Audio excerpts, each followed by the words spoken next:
Assalamualaikum warahmatullahi wabarakatuh. Nama saya Delki Armud, NIM 24320110006. Saya akan menjelaskan tentang hubungan hukum dengan masyarakat. Hukum memiliki peran yang sangat penting dalam perkembangan masyarakat, membentuk tatanan sosial, dan membantu perilaku individu.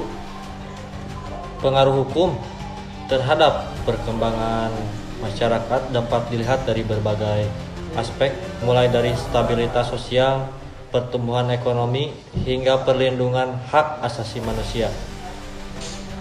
Stabilitas sosial adalah hukum berperan sebagai penjaga ketertiban dan keamanan dalam masyarakat.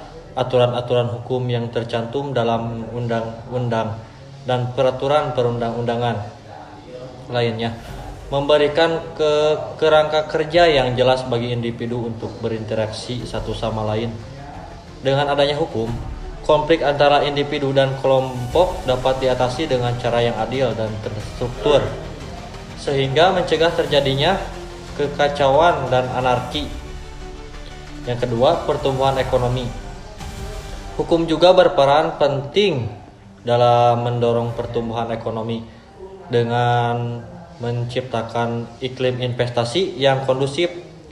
Hukum yang jelas dan stabil memberikan kepastian hukum bagi para investor sehingga mereka merasa aman untuk menanamkan modal dan mengembangkan bisnisnya. Selain itu, hukum juga mengatur berbagai aspek ekonomi seperti perjanjian kontrak dan hak kekayaan intelektual yang semuanya penting untuk mendukung kegiatan ekonomi yang sehat. Yang ketiga, perlindungan hak asasi manusia. Hukum merupakan alat penting dalam melindungi hak asasi manusia dan menjamin keadilan bagi semua orang. Hukum menjamin kesetaraan dan hadapan hukum, melindungi warga negara dari perlakuan diskriminatif, dan memberikan akses terhadap keadilan bagi mereka yang dirugikan. Dengan adanya hukum, masyarakat dapat hidup dengan lebih aman dan terlindungi dari berbagai bentuk pelanggaran hak asasi manusia. Yang keempat, perkembangan hukum dan perubahan sosial. Perkembangan masyarakat tidak selalu berjalan seiring dengan perkembangan hukum.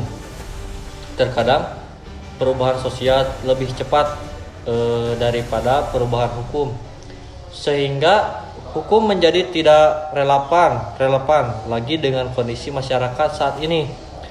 Dalam situasi seperti ini, perubahan hukum menjadi sangat penting untuk menyesuaikan diri dengan perubahan sosial yang terjadi. Yang kelima, tantangan dalam perkembangan hukum. Terdapat beberapa tantangan dalam perkembangan hukum di Indonesia, antara lain kesenjangan akses terhadap hukum. Masih banyak masyarakat yang tidak memiliki akses terhadap hukum, baik karena keterbatasan ekonomi maupun karena kurangnya pengetahuan tentang hukum. Kesenjangan penerapan hukum seringkali diterapkan secara tidak adil, terutama bagi kelompok masyarakat yang kurang beruntung. Keterlambatan dalam merespon perubahan sosial. Hukum seringkali terlambat dalam merespon perubahan sosial yang terjadi di masyarakat. Kesimpulannya, hukum memiliki pengaruh yang sangat besar terhadap perkembangan masyarakat. Hukum berperan dalam menjaga stabilitas sosial, mendorong pertumbuhan ekonomi, dan melindungi hak asasi manusia. Namun, perkembangan hukum di Indonesia masih menghadapi beberapa tantangan, seperti kesenjangan akses terhadap hukum dan keterlambatan dalam merespon perubahan sosial. Untuk itu, diperlukan upaya untuk meningkatkan akses terhadap hukum, memastikan penerapan hukum yang adil dan mempercepat proses perubahan hukum agar dapat mengikuti perkembangan masyarakat. Sekian penjelasan dari saya. Mohon maaf bila ada kesalahan sebelumnya. Terima kasih. Wassalamualaikum warahmatullahi wabarakatuh.